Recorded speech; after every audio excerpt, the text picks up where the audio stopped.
You're listening to a Roddenberry podcast. This episode of Mission Log is sponsored by Factor Meals. Eat smart with Factor. Get started at factormeals.com/missionlog50 off and use code missionlog50 off to get 50% off your first box plus free shipping. That's code missionlog50 off at factormeals.com/missionlog50 off to get 50% off plus free shipping on your first box. Mission Log, a Roddenberry Star Trek podcast, episode 562, Blink of an Eye.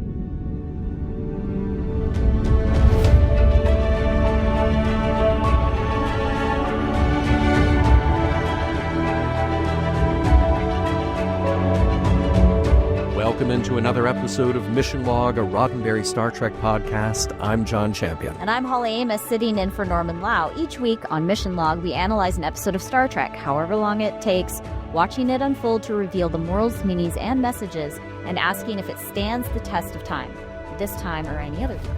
This week, Blink of an Eye, the one where the Voyager crew gets stuck in orbit of a planet running at a much faster rate than anywhere else in the galaxy. They've got to get unstuck before the inhabitants evolve to a point where they can blow the ship out of the sky. Welcome back to the show, Holly. You're here, sitting in for Norman. Thank you, Norman. Doing well. He's going to check in with us. He's been able to do some shows here and there, which is great. But Holly, way early on, when we were figuring out the guest co-host slate, you said, yeah, I'll do this, but I am doing Blink of an Eye. Yeah, it was a demand. Okay. I put it in my contract. Yeah, because this is my favorite Star Trek episode of all time. Across the board, 900 whatever episodes we're at, it is my favorite. It remains my favorite episode. I guess we're done. I guess we know if the episode stands the test of time, I guess, before we get to the wrap up. All right. Well, with that said, you're just going to hang on. We're going to talk about the show, and we're going to get to our wrap up, and then maybe you'll find out if I feel the same way about the episode or not. But before we get to that, Holly, if you would let people know where to reach us. Yeah, we'd love to hear from you. Mission Log is a conversation about Star Trek. Find us on Facebook at Mission Log Pod and Threads at Roddenberry Podcast. The conversation always continues in the Mission Log Discord with near daily live events and 24/7 chat about the topics you love. Get your invitation to our private server by joining patreon.com/missionlog. While you're at it, one of the most important ways to help the podcast is to leave a 5-star rating and review at Apple or your favorite podcast platform. And always remember, your comments might be used on the show. And now here's John Champion with this week's trivia. All right, Blink of an Eye. It'll take a little longer than that to do the trivia, but we have a story by Michael Taylor, a familiar name for us all at this point in Voyager's run. Remember that Michael cut his teeth on DS9 with the landmark episodes The Visitor and In the Pale Moonlight, and then he contributed the most of his time on Trek while on staff at Voyager. The most recent episode of his that we covered was One Small Step. We have a teleplay credited to Scott Miller and Joe Menosky. Now, we all know Joe's name at this point, but Scott is certainly less frequently associated with Star Trek. In fact, this is the second and final of his Trek credits. His only previous entry was for last season on Voyager, where he got a story credit on 30 Days. Interestingly, he also gets a songwriter credit for the Star of the Night song, which we hear sung by astronaut Retz in this episode. This was directed by Gabrielle Beaumont. And think way back to TNG Season 3. There was an episode about the Enterprise caught in some kind of a booby trap. You mean booby trap? Yeah, I think that was it. I think it was the episode called Booby Trap. Yep, that's the one, Booby Trap. Right. Yeah. Okay. So that's when we first met Gabrielle Beaumont from the UK, former actor, and had the distinction in her long career as a director to be the first woman to direct an episode of Star Trek about time. She directed a total of 7 TNG episodes, 1 for DS9 and this one for Voyager. And this is the final episode that she directed for the franchise. And we lost Gabrielle in 2022. Okay, on to our guest stars. There are a lot of guest stars for this episode, so I'm going to handle their details a little differently than we do in most episodes. In the prehistory era of the planet, the tribal alien and the shaman are played by Melik Narkasian and Walter H. McCready, respectively. Now, Melik has a handful of credits as an actor, but in more recent years he has worked more consistently as a visual effects artist on some major films for Disney and Marvel. And he did also star in one of my favorite indie films, which is Film Geek from 2005. And that was covered way back on the old DVD Geeks podcast and TV show. Now, Walter also has just a handful of credits as an actor, this one being his first, but not a whole lot more of note to add after that. In the Middle Ages segment, Olaf Pooley plays the cleric, while Obi Ndefo plays the protector named Kelemane, son of Kelemane, if you're keeping track. Yes, very important to know that genealogy. Olaf was quite a busy actor in British TV and film, including a few more genre appearances, notably in the Doctor Who story Inferno, starring the third Doctor, John Pertwee. At the time of making this episode of Voyager, Olaf was married to director Gabrielle Beaumont. Now, Obi might be well known to our audience for recurring appearances on Stargate SG-1 as Ragnar. Outside of his on-camera work, he is the founder of the Arts Alliance for Humanity, promoting arts education. In the industrial era, our astronomer is played by Daniel Zacapa, and his technician is played by John Cellini. Daniel returns to Star Trek after playing Henry Garcia in DS9's Past Tense Part 2. He also appeared in the feature film Seven as Detective Taylor. Outside of acting, he is an activist in promotion of Latino representation in the industry. And John has just a few on-camera credits in addition to this, his single appearance on Star Trek. He can also be seen in guest roles on NYPD Blue, CSI, and It's Always Sunny in Philadelphia. Finally, in the modern space-age story, astronaut Tarina is played by Kat Sawyer-Young, while pilot Gotana Retz is played by Daniel Day Kim. Kat started out in the early 70s with feature and TV roles.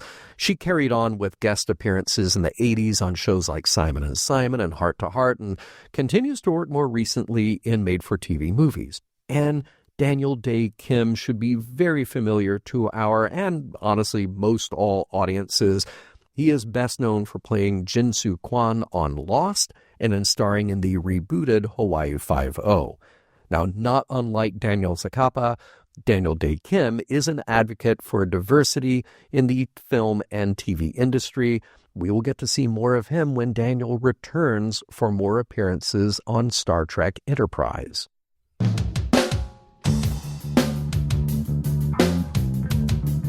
Welcome to the Delta Quadrant. Time keeps on slipping into the future, like a banana peel.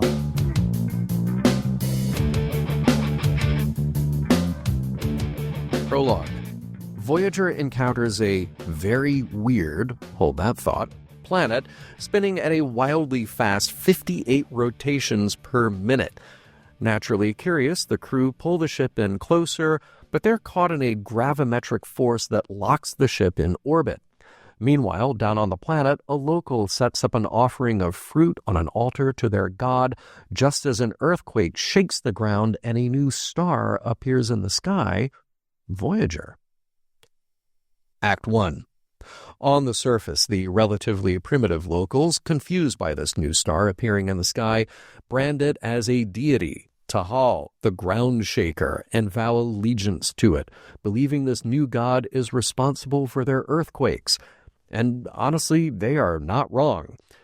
In astrometrics, Seven explains that the planet has all kinds of peculiar properties like a tachyon core and emanating particle fields around it, one of which has trapped Voyager. Worse, Voyager has now become a kind of third pole in the planet's alignment. And here's the weirdest thing yet. The planet's core causes time to pass much faster there than in space.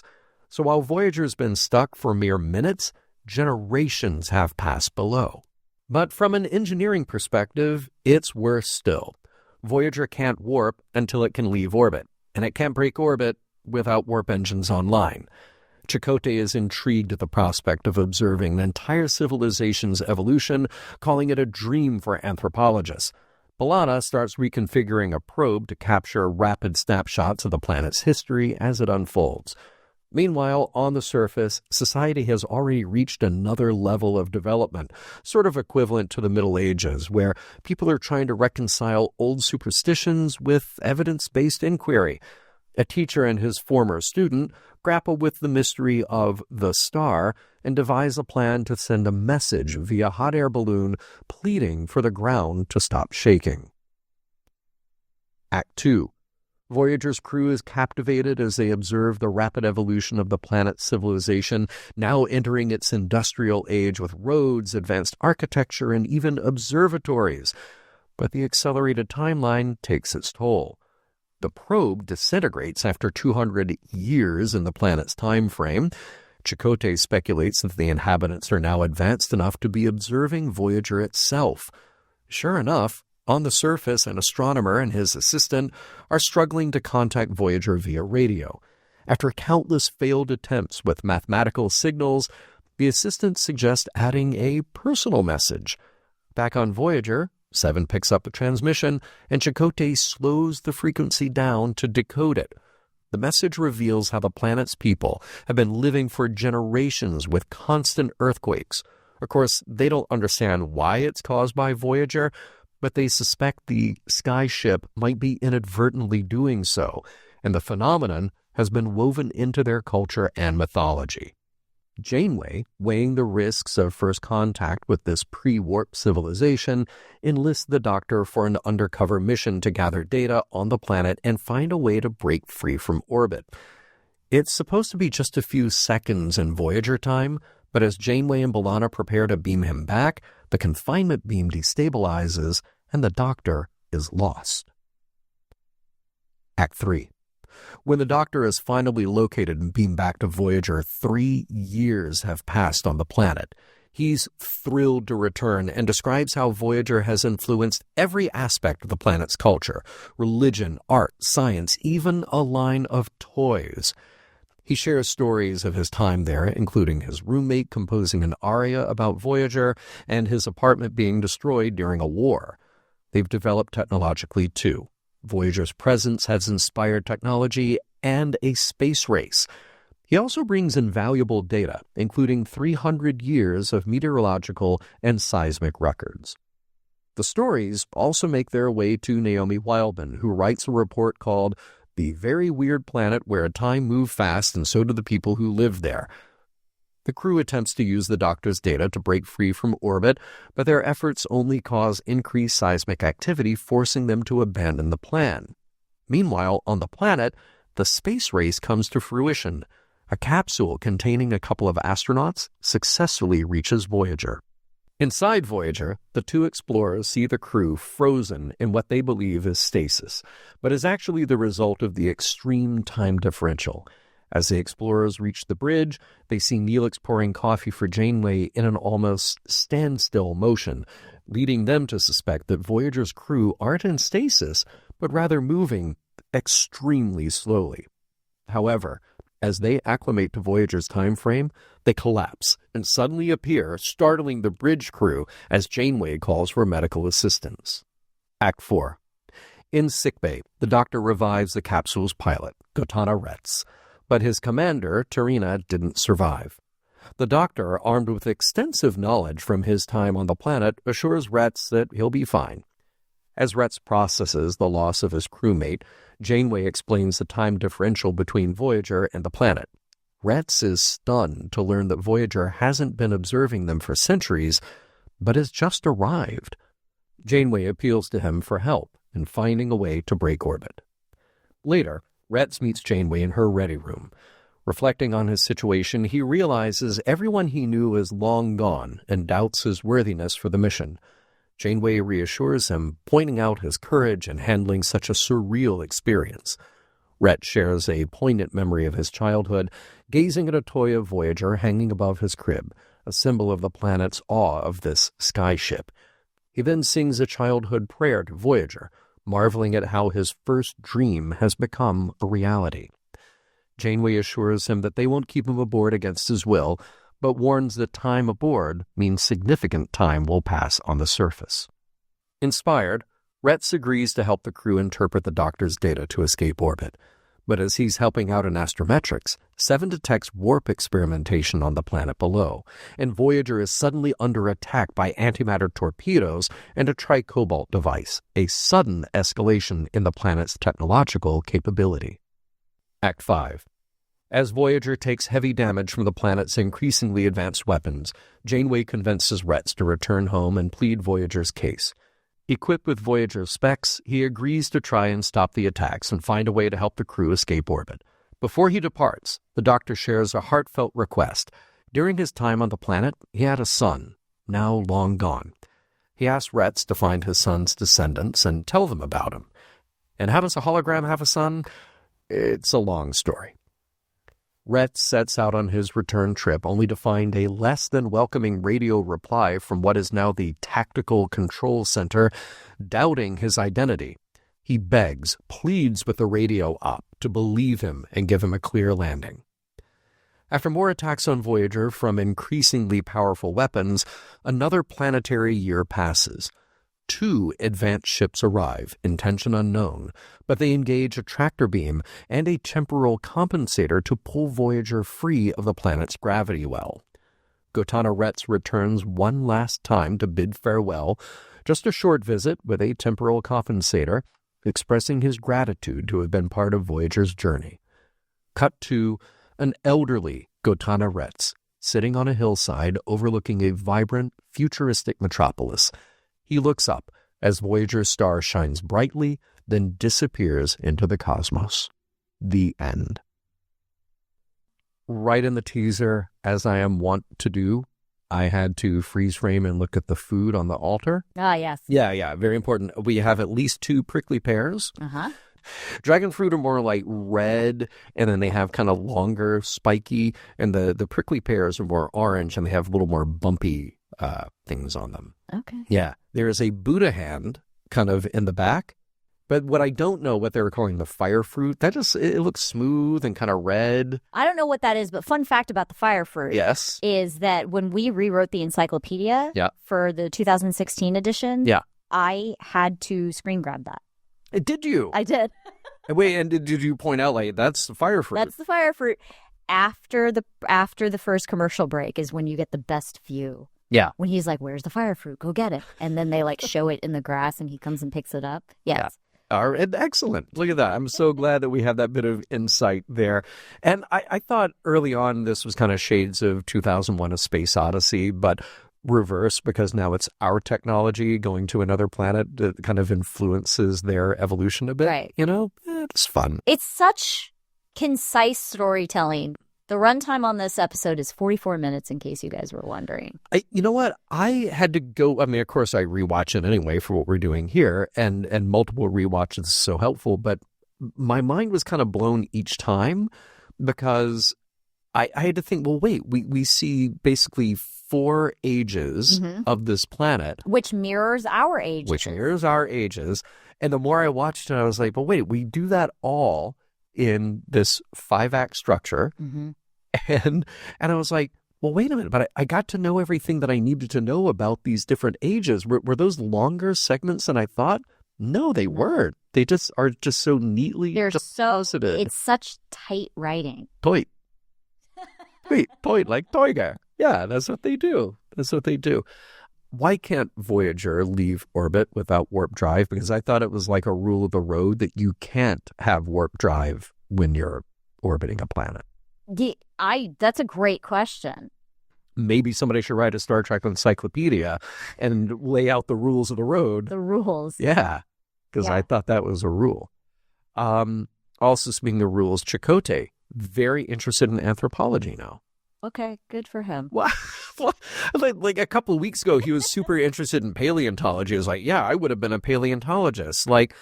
And then he says in this, and this would be the greatest anthropological find of my career. And I'm like, yeah, all those famous anthropological papers written and submitted by Chakotay. Chakotay could have been a lot more interesting in a lot of different ways that we just barely touch on and then never mention again. Look, boxer, well-known boxer, very well known for being a boxer, super well known for being a paleontologist, and now super well known for being an anthropologist. Hakuchi Moya.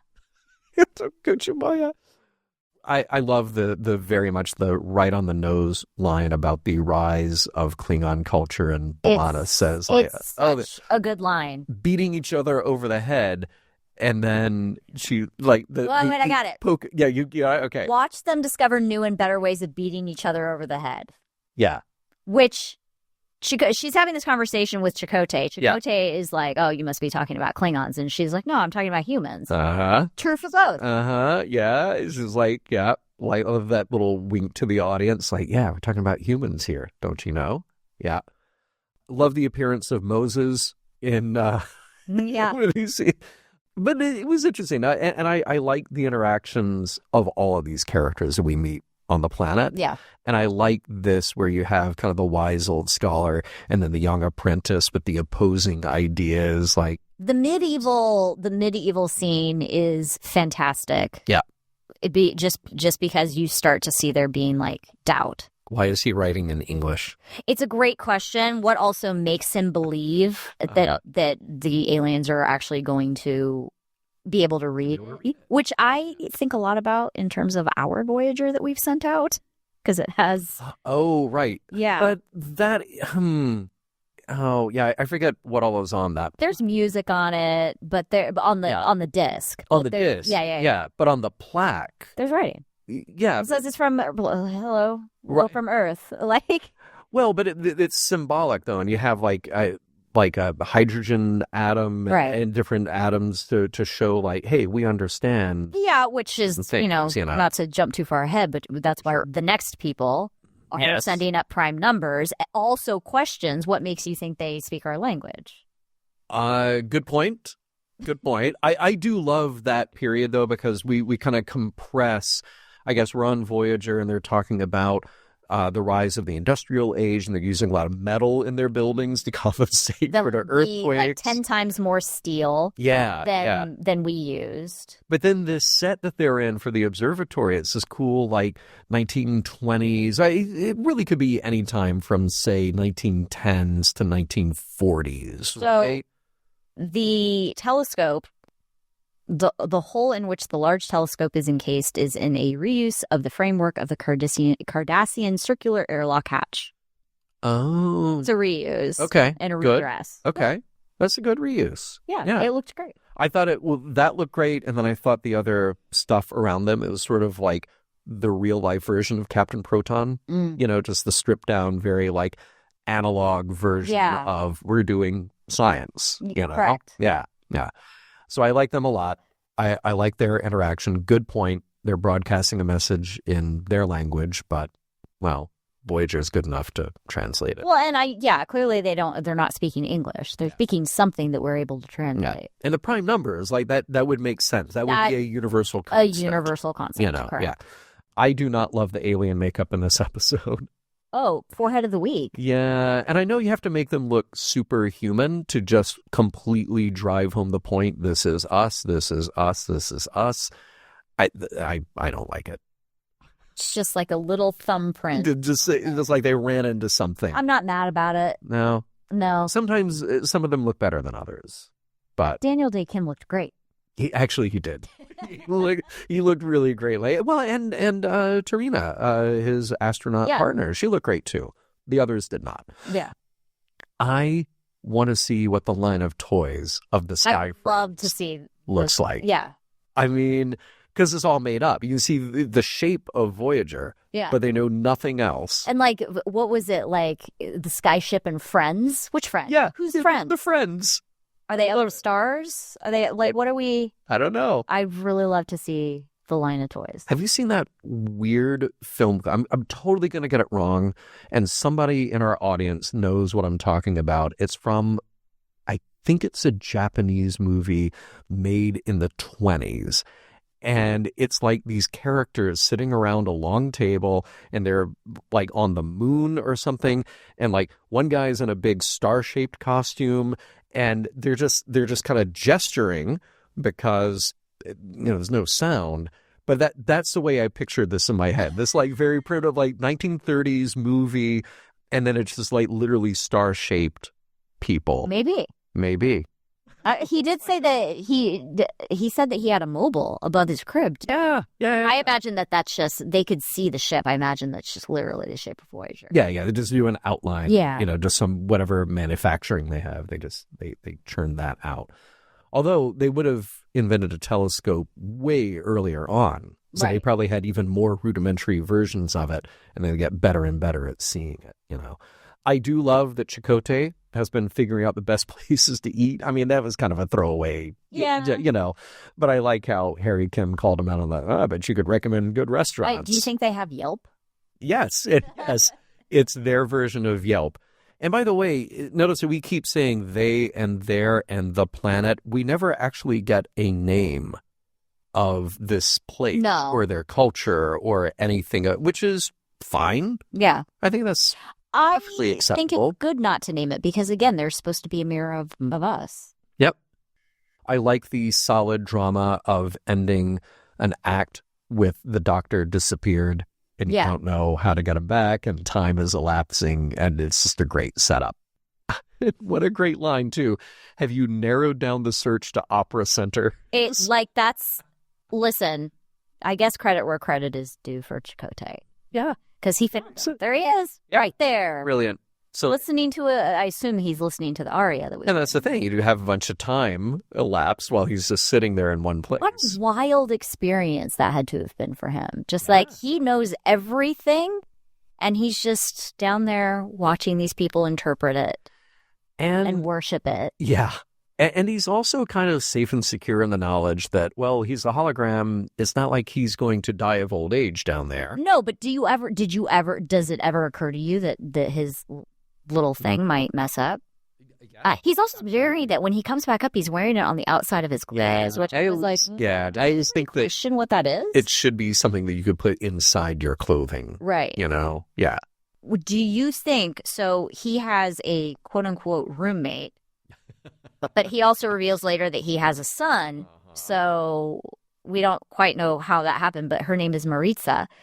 I feel bad for Maritza. Yeah. How could you not? Where did he go? Yeah. Because he's been down there 3 years, which is a long time, but it's only 3 years. Gone missing. And his son would be a baby. Yeah. Oh, that's sad now. Yeah. Yeah. It's sad. And again, it's like a throwaway funny, like, I had a son. It's a long story. Not that long because I was down there for 3 years. Maritza. Yeah. Where does Maritza think that he went? It's very sad. Man. Well, and to be fair, okay, maybe Maritza already had the baby. There was some failed. We're retconning all of this. Right. Some failed relationship, and the doctor steps in, and he's very good at this. But well, guess what? He's going to disappear one day. Oh, yeah. That's unfortunate. His reaction to being back on Voyager is great. Yeah. The big hug, and that's so good. And I love his line to Janeway, like, well, they're hardly savages. Of course they have planes now, and And I love the reveal of, like, as they get toward the modern space age, like their space capsule. It's just a good, like, I bet Rick Sternbach did that. Probably. Because only recently we covered One Small Step, and there's a bit of 21st century NASA projected tech that he did. And that looks like his work. Yeah. Yeah. Really nice scene of Retz waking up, getting news of what's happening, and then he's off to have coffee with Janeway, and watching that bit in the ready room, it almost felt like the actors and directors slowed that scene down, like just to drive home how much time is passing on the planet. Right. It is a quiet, intimate moment. Because as you're watching it in the back of your mind, you're like, everybody that this guy knew is dead. They're all gone. Yeah. And we really, we just take our time in that moment. There's not urgency in it. He's not going, oh my God, you got to send me back. It's like, no. What's done is done. Right. We're going to sit here and talk. Because he didn't know. They didn't know until they got there. Yeah. Right. So it's not something that he would have expected. Yeah. And he just rolled with it. Yeah. Yeah. It's a good moment. I love the sports chatter between the doctor and Red. I love it too. What sport do you think they're playing? In my head, it's something similar to soccer. Okay. Fair. Because they talk about like defense and stuff like that. Which would also apply. It could be anything. For some reason, whatever. For some reason, I think of soccer. That's fair. All right, it's soccer between the mountains and the lakeside. Yeah. That was just great, and it was such a nice, like, relatable way for them to bond. I also feel like maybe it's a little bit of Rhett's testing, because at some point he's like, "Oh, you really were on the planet." Yeah. Exactly. It's such a conceptually weird thing anyway that they're going through, both for Voyager and the people on this planet, and Rhetz, who now knows what's going on, but also for Rhetz to then have this knowledge that they're the only planet where this is going on. Right. Like, yeah, it does. The only planet that is known. That is known. But I mean, Voyager and the rest of the Starfleet and the Federation, they've been to tons of planets where this is just not the problem. You know that you are unique. Yeah. And that the rest of us just exist in the same time sequence. And it doesn't really affect the way you live your life, because for them on the planet, it's like a normal lifetime. No, but it affects it by way of Rhetz basically saying, like, we're never going to be able to explore space the way that you do, at least not in his lifetime. Yeah. Although, I wonder, I mean, they created this thing that compensates for the time differential. It successfully drags Voyager out. You could do that with another ship? You could, but he also says that that compensator only works for a couple of minutes, that they hadn't yet perfected it. Right. So they're still working on it, and I think he recognized that at some point they would be able to as a species. Yeah. He just knew that it wasn't going to be in his lifetime. No, definitely not in his. Although, man, okay, here's the problem. If they create a ship that they could also tow out with some sort of temporal compensator, whatever, and they get it out there, then you have the much more magnified issue of time dilation. So you could have an astronaut in some future generation on this planet say, yeah, I want to go on this mission where I get to go explore space. But guess what?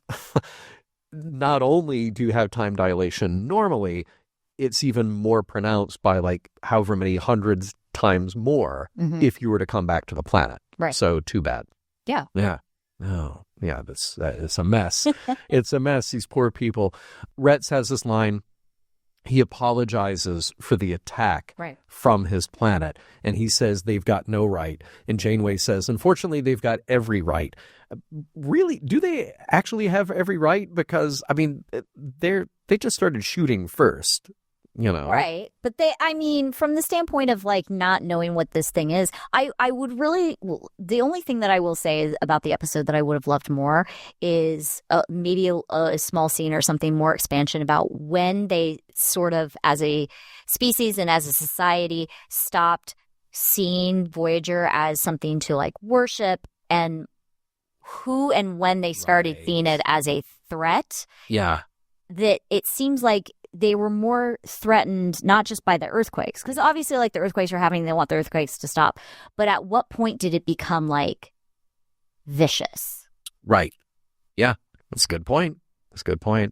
But they do, I guess they do have a right. They're trying not to be earthquaked anymore. Yeah. Oh, well, true. But I mean, the earthquakes seem to be just sort of a constant in the background, not a thing not a thing that has wrecked their society. Well, no, but B'Elanna, I guess it's more of a nuisance, but B'Elanna at some point says that they have like half a dozen a month. Yeah, that's a lot. Which, I mean, if it's, our month, 30 days. Even for LA, that's a lot. Well, I mean, we do have a lot of earthquakes here all the time, but you can't feel them unless they're over like, 3.5 or something. So, but obviously these are all like substantial. You can feel it. Yeah. And they do mention at some point that it's doing damage, but they had to, they had to evolve past that, which is why so much steel was being used in such an early incarnation of what you would expect. Exactly. It's a good thing no one called in a pizza delivery from this planet. It would have taken them ages, and it's probably gone cold by the time you get it.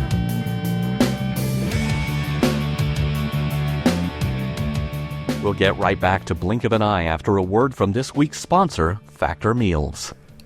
So can we talk about meal prep for just a second? Because honestly, it's the most ambitious mission that I undertake in a week, and I pretty much always fall short. I know that feeling. One of my favorite topics, frankly, is meal consumption. Meal prep, sometimes I kind of wish I could skip. I'm not exactly an expert at it myself.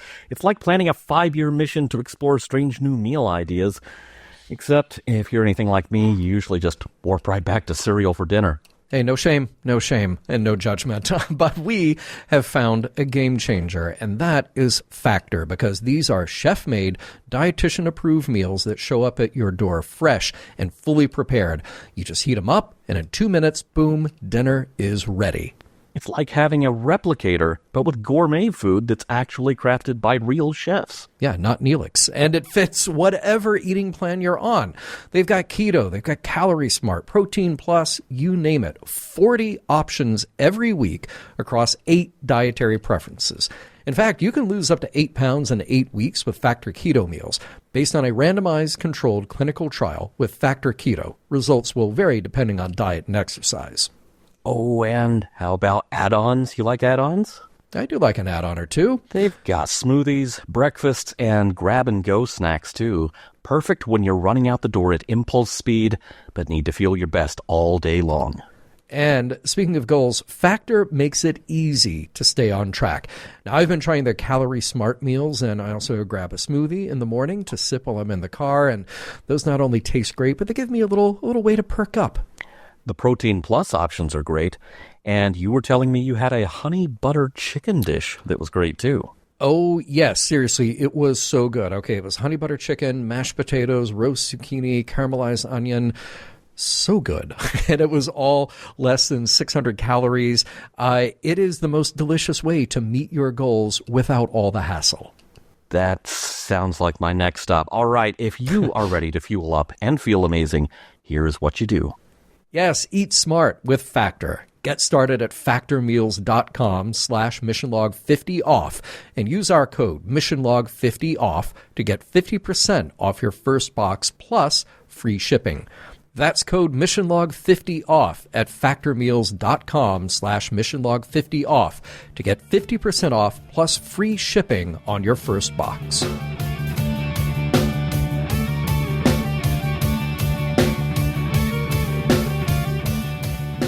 So, in my opinion, this episode and the entire concept is actually as interesting, if not more interesting, than time travel. Oh. Well, okay.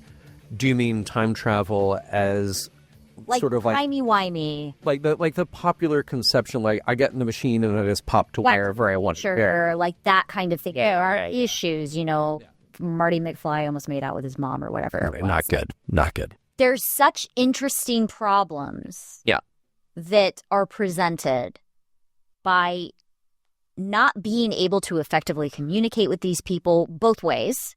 Yeah. Because by the time you maybe get a message to them, they're already dead. Yeah. I just think that, how are you going to solve a problem when you can't continue to talk to the same people?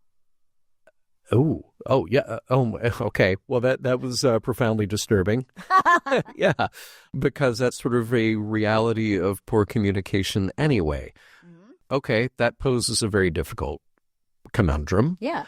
The whole episode is a conundrum. It is. And it represents, so I think I've heard popularizers of science, whether it's Tyson or Sagan or in the past or whomever, or maybe like Brian Cox saying, yes, there is time travel, but it's one direction. Right. And that one direction of time travel means somebody gets to go into the future faster than somebody else gets to go into the future. Right. And then that separation, that gap gets wider and wider and wider, and that becomes the problem. And I'm sure that we can compare this to a movie like Interstellar. Which they use this concept on one of their planets, except that it's reversed. Yes. Right. Oh, yeah. The planet is slower. Yes. And when they go back up to their ship, much time has passed. At 23 or something like that. Yeah. So, and there's also a novel called Dragon's Egg. It is essentially the same as this episode. So this is a concept that exists in science fiction literature that I feel like is less explored than time travel itself. Yeah. And I think that's a shame because I think it's as interesting, if not more interesting. It's as interesting, and it seems like it's more real. Right. Like if we got to that point, that if we had vehicles that could take us that fast, right on the edge of the speed of light, well, then you introduce this problem. You introduce this thing where, time is going much faster. And I guess, in a very simple way, time dilation is actually a real phenomenon, even for things like satellites that are in orbit of Earth. Like they have to be compensated for the difference in time passing compared to somebody who's down on Earth. It's a fascinating idea. I mean, even for us, we want to send a message to one of the rovers on Mars. It takes a long time because there's distance. So if you add distance to the time distortion too, these people, which they talked about, we're never going to be able to explore space the way that, they see us doing. Right. But there is something about the story, though, that says that technology can overcome that. It's just that you have to be smart in how you use the technology. Right. And that's where I love the kind of human parallel to what we get here. So these people, because of a number of factors, because they are interested, because they're also a bit fearful. And there's another Tyson thing that he talks about the space program partly hinging on fear of losing political or economic advantage in space, and that's part of the motivation that gets us there. But these people are afraid, partly for good reason. They've made the association between the earthquakes and Voyager, even though they don't fully get it. Right. But they keep advancing their technology. And then you get to a point where it's like, now you have to make a decision. You have come up with these concepts, you've come up with these technologies. What are you going to do with it? Is it just going to be a thing that allows you to meet your gods and shoot them down? Or is it going to be a thing that allows you to have greater scientific understanding of the world around you? And we meet characters who are at all different points in this journey, which is also incredibly cool. I love this thing that the Doctor points out, that Voyager's presence has encouraged invention, religion, science, art, even children's toys. And first of all, I think it's interesting, and it is entirely understandable that a culture could focus on one factor that would have such a profound impact on the culture at large. And what's interesting is that the people on this planet don't actually know what's true about that thing. They know it exists. Right. They can point to it. They've also figured out that correlation in this case is causation. That's true. Yeah, they did get there. Which, well, I guess they're still having to rely on some amount of, not hearsay, but sort of traditional record.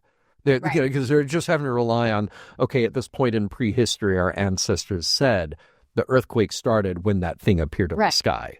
But it's interpretation too, right? Like they're all in the second sequence that we see, which is medieval. There's a lot of like, I'm interpreting this as this, and there's already starting to be doubt, which is good. That's part of the development of a society. Sure. So, okay, but here's what I like. So you can point to any number of factors in our own human development and say, okay, here is a person, here is an incident, here is something, some cultural idea.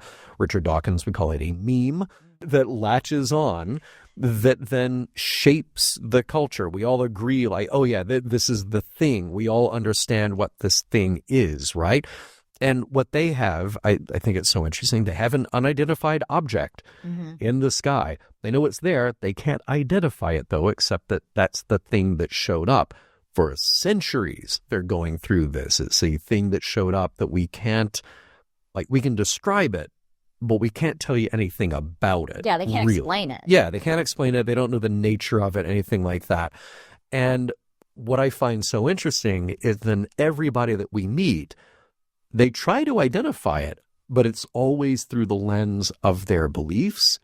It's through the lens of their hopes, their aspirations, their fears. Again, we're going to keep saying this through the episode. It's us. It's just, it's 100% us, Yeah. That's what we do as humans. I want to point our attention to a conversation that Retz has with Seven, which I think is great. Yeah. He says, without the skyship up above them, my people might lose interest in progress. There wouldn't be anything left to reach for. And Seven says, perhaps they'll miss Voyager so much they'll do everything they can to follow us. His interpretation is a little negative. Maybe it's just the reality of what he sees around him, that, like I was describing before, some of these motivating factors that make people develop things, fear, economic, social, military, power, whatever these things are, there's something like, no, we have to push ourselves to do this thing.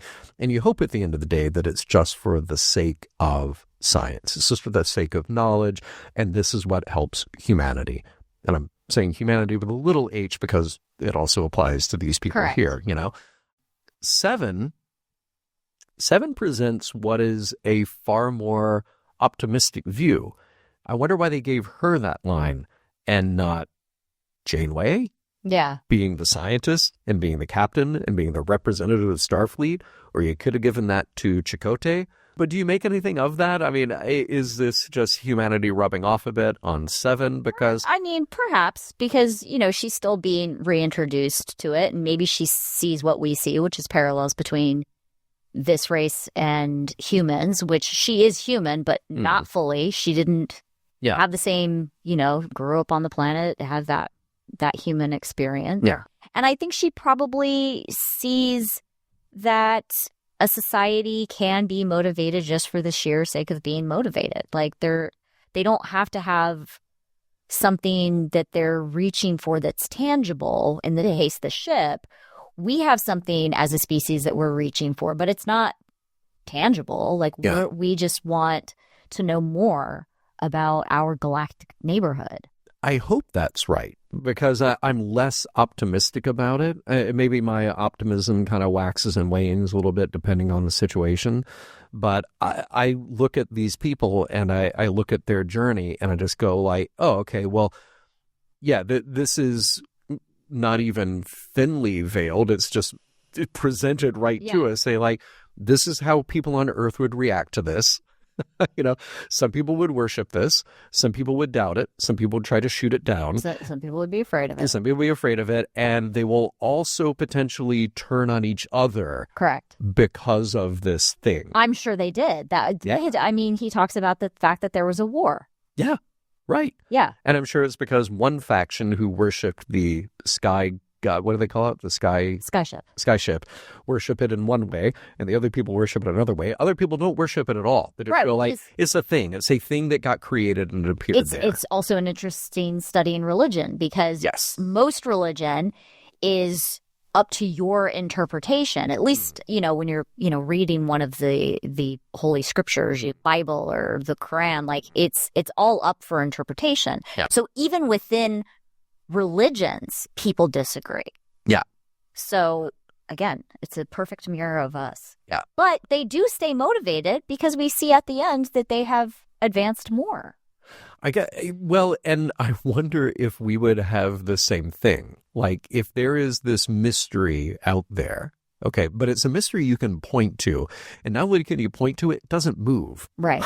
It's always right there. Mm-hmm. We would be doing everything we can to go there. And just like the people on this planet, we would get to a point where it's like, best thing to do is shoot it down. We can't, we sent people up there once, they disappeared, we haven't heard from them in a long time. We're just going to shoot it down now because we assume it's hostile, even though, maybe again, it's inadvertent. Yeah, totally interpretation. It is a great parallel for how we have religious interpretation. Yeah. In the time it's taken us to talk about this episode of Voyager, that planet's already podcasting about Season 2 of Starfleet Academy. No spoilers, you speedy planet people.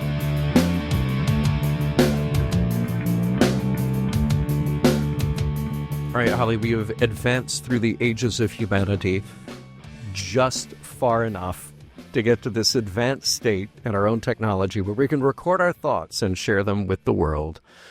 about a little episode of Voyager called Blink of an Eye. And as we do on Mission Log, we get to this point, we ask ourselves if the episode holds up, and then we ask ourselves, you're nodding your head, and then we ask ourselves, is there a message or a moral or a meaning to take away from it, something to chew on after the fact? And I have decided, host privilege, that I'm going to go first and let you know whether or not I think the episode holds up, because then I want to hear from you. Because I think I know your answer, but then I want to hear the why. Okay. All right. Blink of an eye. Here's what's so interesting to me, kind of stacking it up in Star Trek. It's not quite Who Watches the Watchers. It's not quite Wink of an Eye. It's not quite Tomorrow is Yesterday or any number of other episodes you could point to and go like, ooh, there's an element from that one. There's an element from that one. Let's play with that idea. Let's stick all these together and see what happens. But they take all of those and they make it a lot of fun because, well, this episode uses those great elements and these familiar ideas that we kind of get from high concept science fiction and then lets this become its own thing, which is cool. So it's high concept, it's new ideas, but it's stuff that if you've been watching all along, you go like, well, of course, this is, I get it. I'm on board with the scientific idea. I'm on board with the philosophical idea. I'm on board with what Voyager's doing here. I'm on board with all of these kind of, heavy, like existential ideas that it's dealing with.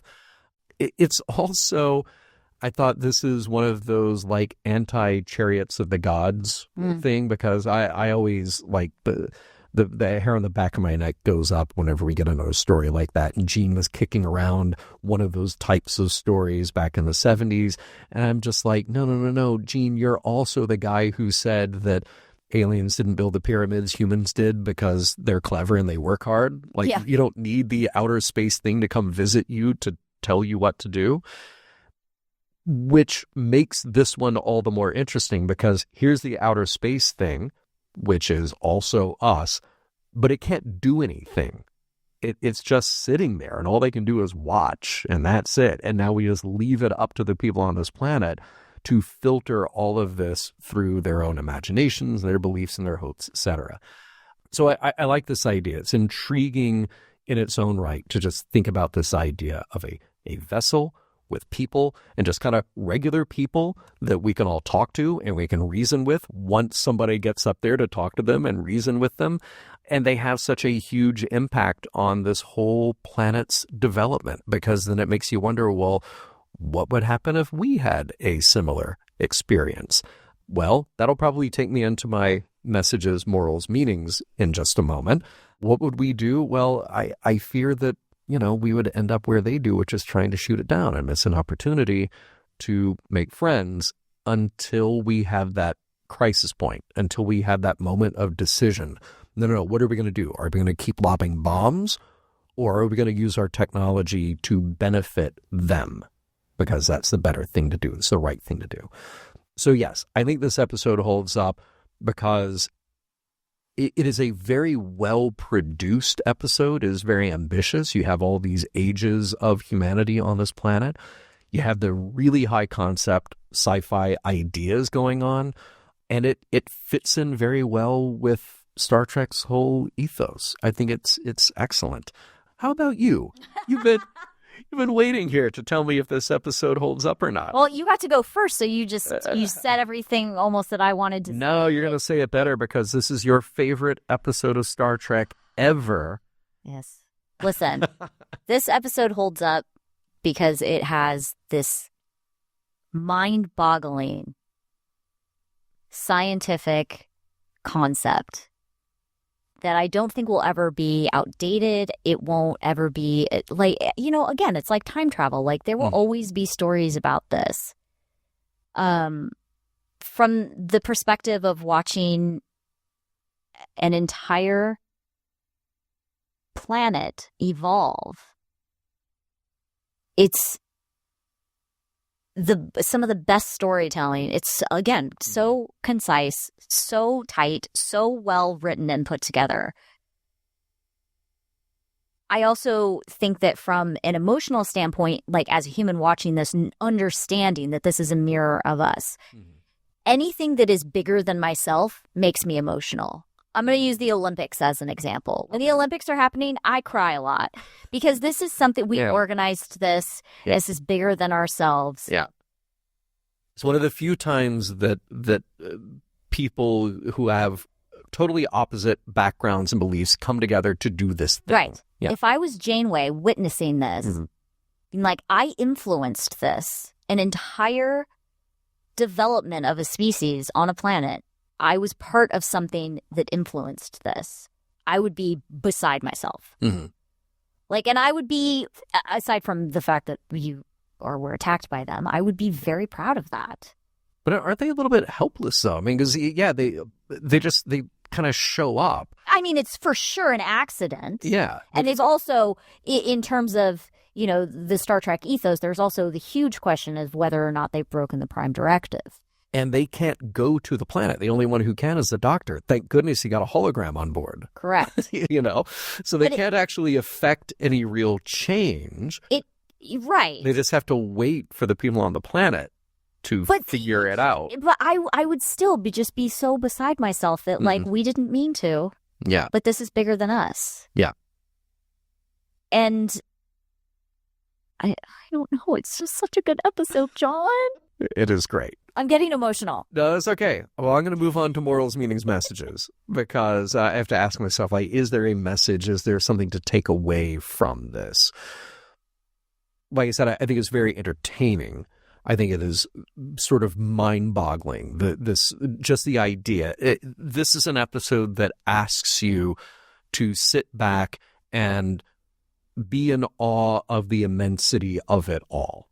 These people live their lives at whatever rate, thousands of times faster than we do, but they're still us. And the reflection there is like, no, this is you. Because you think you're living your life in a normal time frame, but let me tell you, it's going by fast. Yeah. So you better be aware of that. This is also partly a tech-to-tech episode. We got to solve the problem. We're going to use technology to figure it out, but that's okay because sometimes Star Trek does that in a way that is just purely let's solve the scientific problem. But in this, I think it merges very well with the humanistic problem that's going on. The communication problem. Yes. Yeah. So I think we get the best of both of those. It's a nice blend. Oh, the best of both worlds. I wasn't going to say that because I figured you would say it. I'm sorry. No apology necessary. So the lesson here, I feel like the Voyager crew, they're just stuck in this difficult situation that they've got to figure out. And they've got to figure out how to get out of there and leave these people on their own. So the overall lesson maybe is for these people on this planet, Kelamane's world, because that's the only name. Well, or Rets. We call it Rets's world. Yeah. They need to learn. They need to do what we need to do as humans, which is approach the unknown with a sense of wonder and friendship. Some of them do that, but there's enough of them who don't, and they're the ones who start lobbing bombs at Voyager. So, yeah, we need to kind of weigh out, like, when we have these technologies, when we are faced with something that we don't understand, who are we going to be? Are we going to be the ones who start making demands, start throwing all of our technology at them in a potentially violent way? Or are we going to send up another ship with somebody in it to try to say hello? Ultimately, and we have said this over and over again in our discussion, this is a reflection of us. They are us. Kelamine, the astronomers, Rets, all of this, they represent us. And they represent the ages of humanity, ultimately learning so much and also destroying each other sometimes. And we get to see the ages kind of from, literally a 30,000-foot view or higher view. We get to see their beliefs develop and the modifications made to those beliefs over time. And we hope that maybe we can make better decisions when the time comes. But Well, and maybe we can't. there's also the hope that our future may be similar to their future, because the last thing we see is that they have advanced to a point where maybe they can be traveling amongst the stars, and maybe they do. And it makes you wonder. I constantly wonder where this planet is at this point in time and how far they've progressed. And maybe we'll meet them again one day. And maybe we can get to a point where we're exploring the cosmos the way that Voyager is. That's for us. Yeah. So maybe that thing is, once we've gotten past that moment of fear and we've decided, okay, we're going to help them out. We're going to send them on their way. And now we're armed with this one bit of knowledge that the universe is bigger than us, that there are others out there. They're not all hostile. Maybe the ones that were hostile was us, and we shouldn't be that, because that will make us better galactic citizens. Well, it's similar to something that, it's a similar concept to something that Gene said, which is like, we are a child race. We are in our infancy. And once we mature, that's when we'll be able to do the things that we see in Star Trek. Mission Log is produced by Roddenberry Entertainment. If you'd like to support us directly, you can do so at patreon.com/missionlog for early access to shows and the Mission Log Discord. Our website is missionlogpodcast.com, and for more Star Trek news and discussion, visit trekmovie.com. On the next Mission Log, Virtuoso.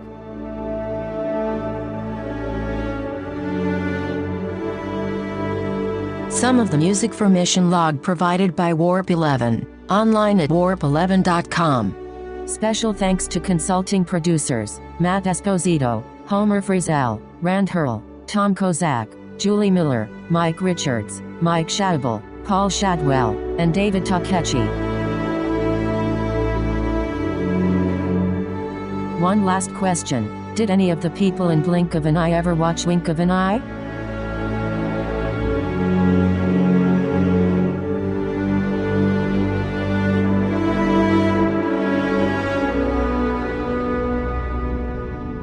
End transmission.